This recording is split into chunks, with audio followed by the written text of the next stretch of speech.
Just when America has reached a breaking point with division, visionary influencer Danni Benson's I'm Proud of You Sis bro movement taps into the pulse and heartbeat of a culture radically torn. But this loving mom's voice of reason and calm has received national recognition. How'd you balance having your children and always traveling with the Yankee organization? When I became a dad, I said that I would always love like a mother.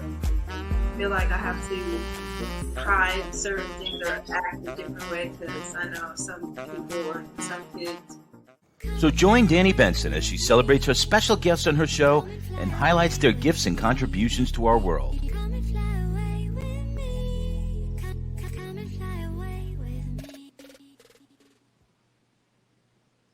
Hi, everyone. Happy Wednesday. How's everyone doing? My name is Danni Benson. Please like, share, and follow and tell your friends, family, loved ones about I'm Proud of You Sis. I love to give people their flowers. I love to tell people I'm proud of them because I know how hard it is every single day to get up and do what you have to do and do your purpose or do your, do whatever you have to do to keep your life moving, your family's life moving, your loved ones moving. And I have this great guest. Her name is Gayna. I wanted to bring her flowers. Today, we're going to talk about real estate and wealth building to our audience. I'm so excited to have her on. She is the expert in the area. So everyone, please say hi. Hi, she's the expert in the field. Thank you for joining me, Miss Gayna. How are you doing today? I'm doing great. Thank you for having me. Yes. Always a pleasure. It's always a pleasure. And with your expertise, hopefully your knowledge will help someone out there who's watching. I'm Proud of You Sis, because I'm all about information and uplifting every human that walks on this earth. So let's get to it. Let's talk about wealth building and real estate. Okay. So some of the nuggets that I wanted to share, I hope everyone has their pens, is about wealth building and specifically about income generating properties, specifically about real estate. So landlord, that word has been around for centuries. Everyone knows it, but no one knows like the origin or where it came from and why. And it's really because there's a lot of power behind owning real estate. And, if you really look at the numbers and statistics, there's only about 7% of people in the United States that have income producing properties, okay, that accepts rental income. There may be people who have their own homes or single family, but there's only about 7%. So that's 93% of people do not have or have not tapped into this passive income. So what I want to talk about today is how easy it is to tap into this passive income. This passive income could allow you thousands of dollars, monthly to earn with only a small investment between 3 to 10 hours per month. So it's something that, everyone could do. It doesn't take a rocket science. You don't need a lot of schooling to do it. You just need to jump into it, basically. Purchase a property that has the ability to allow you to rent out to someone else. Now, most people think about, okay, I want a home, but they don't think about maybe I want a 2-family, maybe I want a 3-family, maybe I want even more than that. Maybe I want a property with a storefront because they're out there. You can get a 2-family with 1 store, but I want people to start looking at those options because that's really how you start off building wealth.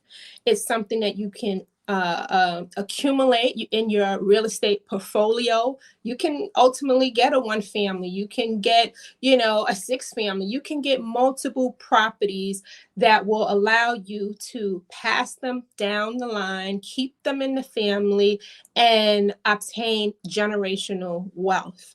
And it really doesn't take a lot of effort. So first thing you need to look at is your plan, okay? And your plan should be, how can you live below your means in order to obtain this extra income that you're going to need to purchase this property? I know people love clothes and cars and all of the great things, but you should also love your free time. And you should also love to make money while you're sleeping, and do not have to be always active while you're making money. And because that will buy you a lot of things in life that will give you peace, and peace is priceless. So some of the things, so once you begin to realize things that you can cut out of your life, some people are talking about this minimalist way of living. I'm not sure of the reasons why, but that could be a way if you want to start to build wealth and generational wealth. Start looking at things you can eliminate from your life. Do you need to have, this cable bill, or do you need to have, this particular dress, or, start looking at things that you and your family could do to earn more money. Then So you need start to looking at, so basically you're saying try to eliminate or lessen your wants. Of course there's the need. So you need to do a list. What do you need versus what do you want? What do you need means that I need this to survive, like a roof over my head, food, and maybe a car for transportation. So you have to pay for gas and insurance. Or depending if you have a house and you have to pay for, house insurance. Want is basically extracurricular activities. You're not going to die if you don't do them. Going shopping for clothes. And I think all of our houses is so cluttered.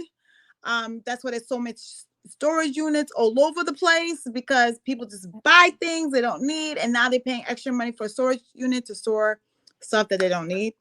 So those are the things that Miss Gayna is talking about, right, Miss Gayna? Exactly. You got it. And, if you really think about it, some households, they may have 4 cars, and, you might not even need it. You can have one car for things that you need to get to, or maybe someone can take, there's Ubers now that are everywhere, public transportation. There's other ways you can do things, that you have to really look at your budget and really look at your goal and really look at your dream and where you want to be and where you want your family to be, in the future or generations. Do you want them to have a head start? Do you want them to be starting from scratch, doing everything that you did to get where you were? Or do you want them to just have like a little bit of extra, income coming in that, they can decide what they want to do with leisure? And, it's not about, well, you need to get some money. We need you. It's time to move out. It's time to get a JOB. We've all heard that.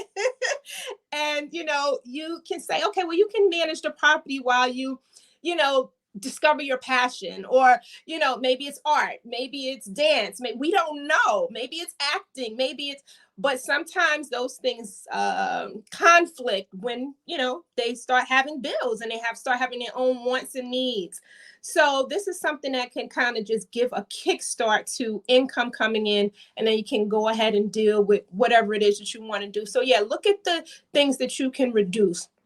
Next thing is watch your credit. Make sure your credit is together, okay? Because a lot of people take credit for granted, and it's very important. Credit will give you access when no one else, or sometimes people don't want to give you access. And this could include banks, mortgage companies. It could be a lot of reasons why, you may not have access with your credit. And if you keep your credit in line, there will be plenty of other non-traditional methods that you can use to get funding for whatever your dream will be. And one of them are, establishing a business, opening up an LLC, which is very, very simple and easy to do. And once you have your business established, you'll get an EIN number. That's a number that you'll use to file on your tax return.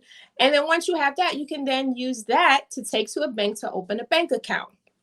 And then once you open up your bank account, you can now start saying, okay, well, I'm going to start depositing money from this business, whatever the business is. I know some people who started purchasing recreational vehicles, RV vehicles, and basically they put one on their credit card. They bought an outdated, and then they sent it to a company who started renting out this RV machine and bringing in monthly income. And then once that income started coming in and they deposited into their account, they started purchasing another machine and I mean another vehicle and another vehicle. And they have multiple vehicles out there now that are being rented out for people to drive all across the state. And that's how they make their money. So there's so many ways people could make their money and have income producing assets. So going back to opening up a business, another golden opportunity that is offered when you have a business is a business line of credit. Business line of credit are things that you can always tap into when you need that extra boost and you need that extra money to expand. And there are a lot of non-traditional companies out there. I know one, for example, is Headway Capital. They're pretty good. Most companies that offer business lines of credit only look for the last 3 months of your business bank statements. And then once you have shown that, you have a certain amount of income coming in every month, they will offer you a line of credit, for, maybe 10 to 25,000 or even higher, depending upon how much money you're depositing. And okay, the payment terms may be a little bit different if you are a new business versus if you a business that's been around for 5 or more years. So if you're a new business, maybe, within a year, your payment terms may be different. So they may say, okay, we'll give you 15,000, but you're going to have to pay back a certain amount every day to make sure that we get our money back.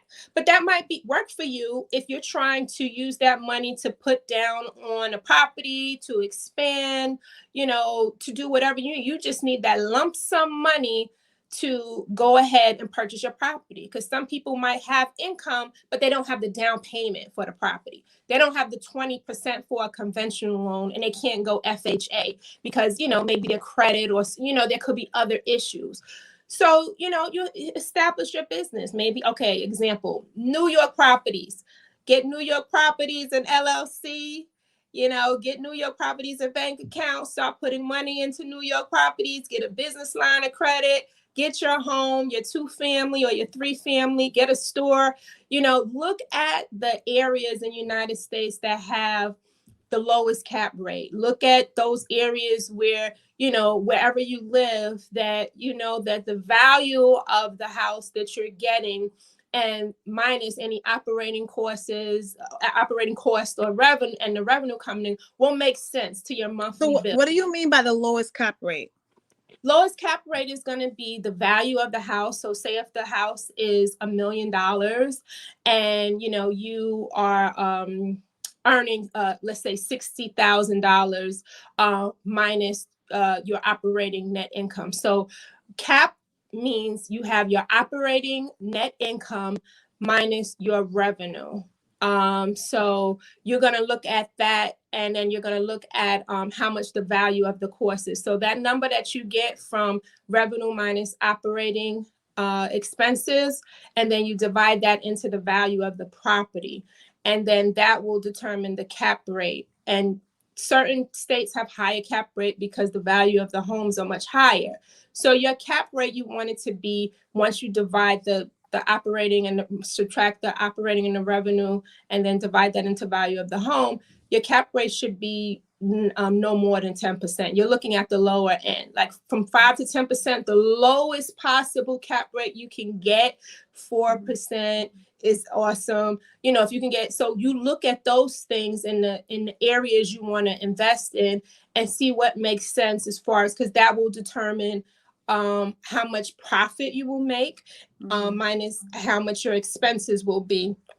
And then you will determine if the deal would make sense. How much does it cost? Do you have to mow the lawn? Is there HOA fees? Are you is this a vacation property? You can look at all of these things to determine do you need a super? Is it multifamily? Is there a storefront?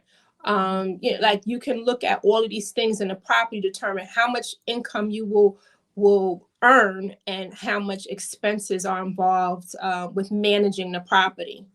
And then sometimes you can get property management services, but my best advice is learn how to do something first on your own before you give it to somebody else to do. Because if someone is doing something and, you know, it's not to your benefit or they're not doing a great job, you really wouldn't know because you've never tried it first. So I would say try to do your best in managing your own property and understanding the ins and outs, what your property needs, what repairs need to be done, just all of the ins and outs of your property. And then you could say, okay, I don't have the time, or, you know, I need to focus on other things right now. Then I can look at a property management company to take over certain things for me. So what about the interest rates? The interest rates are extremely high before, high. Yeah. They're at a 40-year high because they're trying to combat inflation. Would you still buy this market? Well, if you know, it's always going to go up and down, and you know, if it's a good deal, it's a good deal, meaning that you can always refinance, you know, a year or so later and get a lower property. But if it's a good deal and, you know, you're able to afford that monthly payment, you know, if you say, okay, this is, you know, it's in a prime area, you know, it comes with these stores, it comes with this, it comes with that, you know, and they're selling it, because normally in certain markets, the housing price goes down and then the interest rate goes up. And then when the interest rates start to go down, then the housing goes up. So it's always like a back and forth, you know, situation. So if you can get a good deal at a reasonable price, but the interest rate is high, you know, and you can afford it, it might make sense to you to do that, and then hope that the economy balances out really soon so you can get out of that high interest rate, but you still got a deal on the property. And then, and that's why I tell people all the time, you know, it's better to buy it at a high interest rate because you could always refinance. The price of the house will always be the price of the house. So I tell people all the time, I know the interest rates are high right now, but then now the homeowner or the property owner is forced to lower their price to be so they can get people that can actually afford to buy the property. So you get it at that deal, because then that price will never change. It was a lower price than it usually would be if it was the other way around, low interest rate, high house. And now, as soon as you get in, maybe in 5 years, you could refinance.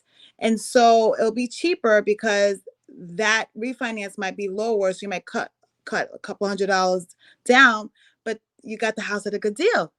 Exactly. And sometimes people talk themselves out of opportunities because of those things, and they're like, oh, but the interest rate is high. Oh, but I don't want to do, you know, all of the work that, you know, make this broke, that broke, the hot water, I need a boiler, you know, I need a hot water tank, and you know, and they but it's not really that difficult. You know, things that you cannot do, there's plenty of people out there that will do those things for you. It's just simple as making. Plus, it's like generational wealth. People don't understand. Like, I mean, I hear people say, I like to rent because I'm able to move around.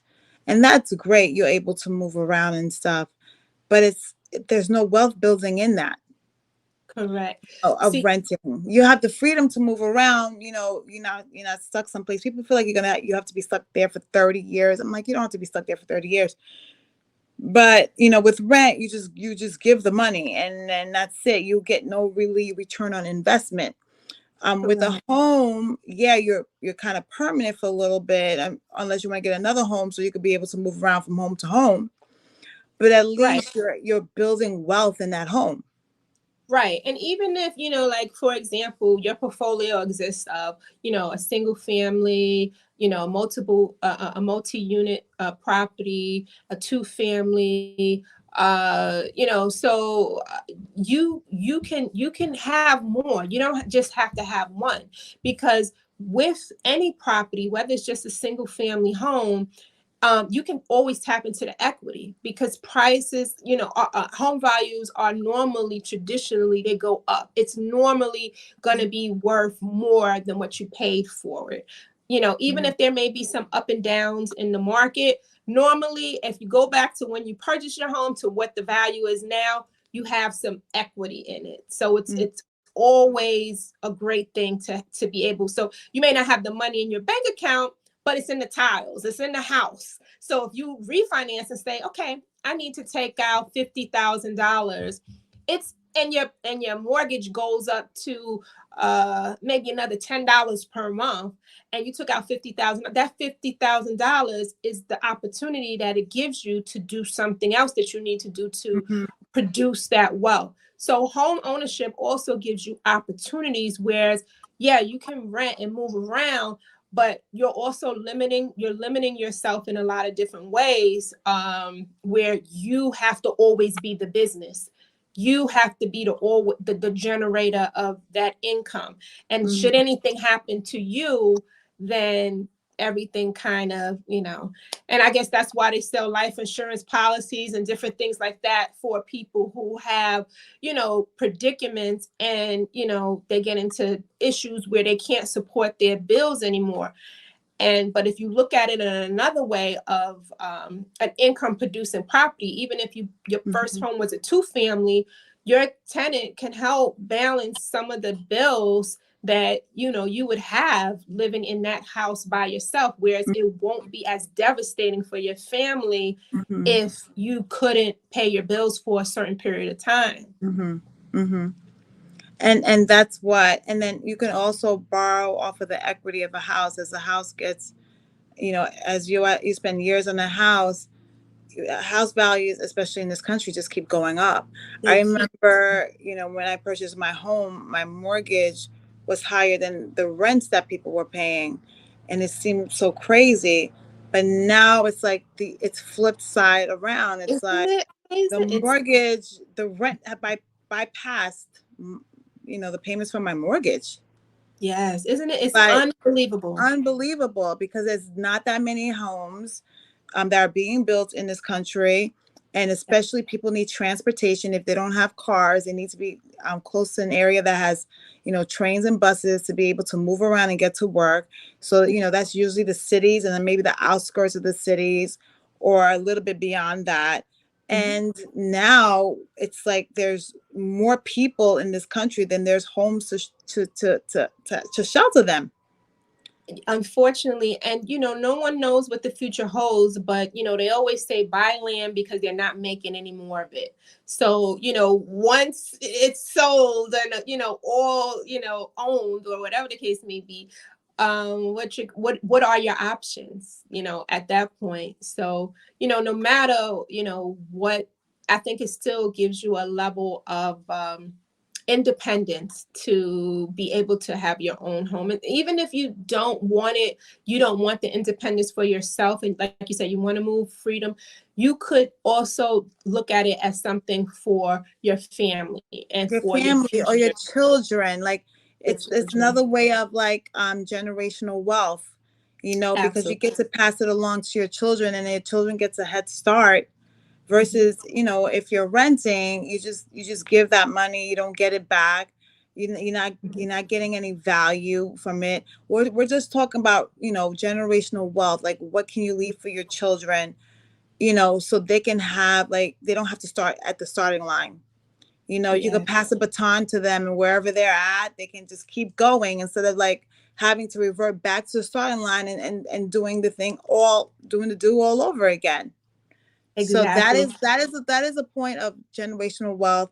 It's great to get into real estate. I know the interest rates are very high right now, but I'd rather buy an interest rate that's high that I could refinance than buy a home that's high and the price is that price. So whether the refinances goes lower than like zero, you're still stuck with the payment of the house. You still bought the house at $1,900,000. Like that price, wherever you bought your house at never changes. So you bought it for $900,000. It will stay for $900,000 for the next 30 years. Exactly. And then that goes back to the earlier point that I made with establishing a business line of credit.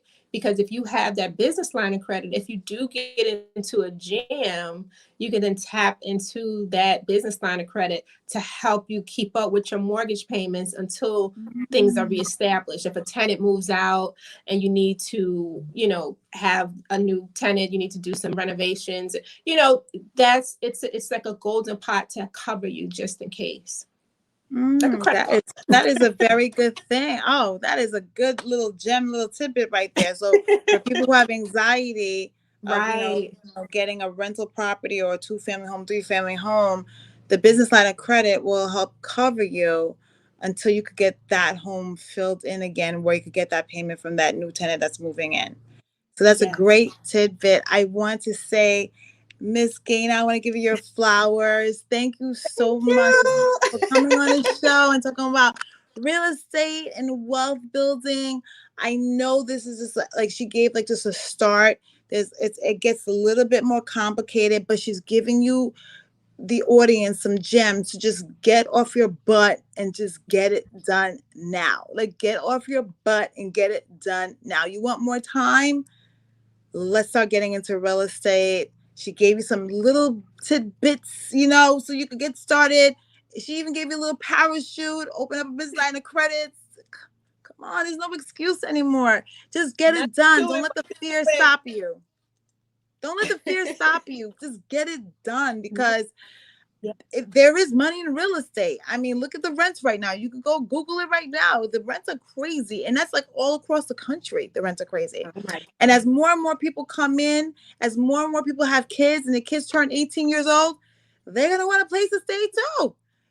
So it's like, it's really a place of where you could definitely have generational wealth for your loved ones. So thank you for joining. I'm proud of you, sis. I will see you next week. Thank you, Miss Gayna, for coming on and giving us some gems. And have a great day, everybody. Bye. Thank you. Bye. Bye.